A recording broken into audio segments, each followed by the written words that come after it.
co-founder dari mudah.id, aplikasi untuk pembukuan dan perpajakan. Atau usaha muda itu seperti apa Bu? Oke. Ya, jadi kita itu membantu teman-teman UKM untuk membuat laporan keuangan juga perpajakannya mereka. Sudah berapa lama berdiri? Mudah berdiri dari tahun 2020 sampai sekarang.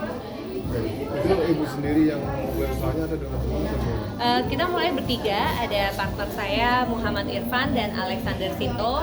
Kita startnya itu 2020, saya sebagai CEO, Muhammad Irfan sebagai CTO, dan Alexander sebagai Business Development kita.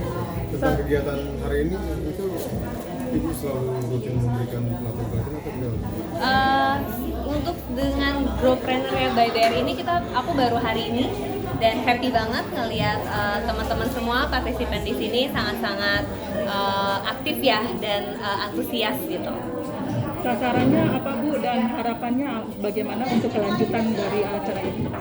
Kelanjutan dari apa, maaf? Kelanjutan dari pengajaran ini seminar. Oke, harapannya sih sebenarnya ilmu-ilmunya itu bisa diterapkan karena teman-teman UKM tadi kan pengen cepet-cepet naik kelas nih gitu. Nah, jadi harapan saya sendiri adalah bisa membantu teman-teman di sini untuk cepat naik kelasnya. Caranya bagaimana tuh membantu untuk cepat naik kelasnya itu, trik-triknya? Trik-triknya kalau di sini kita mendepankan fokusnya kepada sumber daya manusianya. Jadi kayak bagaimana memanage tim atau kayak bagaimana merekrut karyawan dan mengatur atau mengeset OKR atau KPI untuk produktivitas mereka. Ada kriteria khusus dari UMKM yang tergabung? Enggak sih gitu, tapi kalau nggak salah minimalnya 3 bulan udah mesti berjalan ya.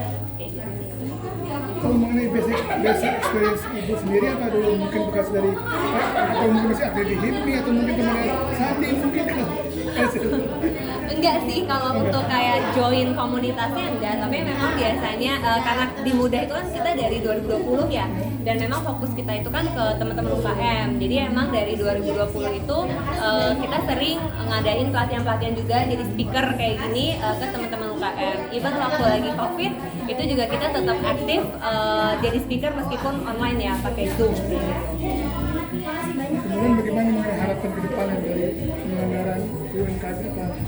Harapannya ke depan semoga event-event seperti ini bisa aktif terus gitu, dan offline karena online ya oke sih, cuma kadang-kadang koneksinya kurang kebangun ya kalau online. Jadi offline lebih oke gitu, bisa lebih kenal sama teman-teman UKM, dan harapan terbesarnya adalah buat teman-teman UKM sendiri yang rajin datang ke acara seperti ini juga diimplementasikan ilmu-ilmunya gitu supaya mereka sendiri usahanya bisa cepet lah naik kelasnya.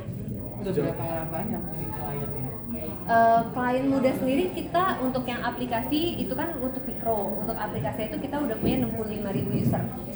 Jadi 65 user yang aktif per bulannya. Nah, sedangkan untuk yang tadi konsultan perpajakan sama layanan pembuatan laporan keuangan itu kita ada 100-an sih. Itu biasanya lebih ke yang sudah naik kelas. Sejauh ini yang Mbak Arin lihat itu UMKM itu faktor apa yang membuat mereka nggak bisa naik kelas atau pembiayaan? Sebenarnya kalau dari pembiayaan enggak juga sih gitu, biasanya lebih ke mental ya, lebih ke mentalnya aja karena bagaimanapun menjadi pengusaha itu nggak mudah gitu, menjadi pengusaha itu nggak mudah, jadi butuh jalan yang panjang, butuh maraton dan macam-macamnya. Nah jadi kalau misalnya kita bisa mengimbangi teman-teman UKM itu bisa tetap gigih gitu, sebenarnya bakalan naik kelas sih gitu. Cuma kadang-kadang suka udah menyerah di tengah jalan gitu.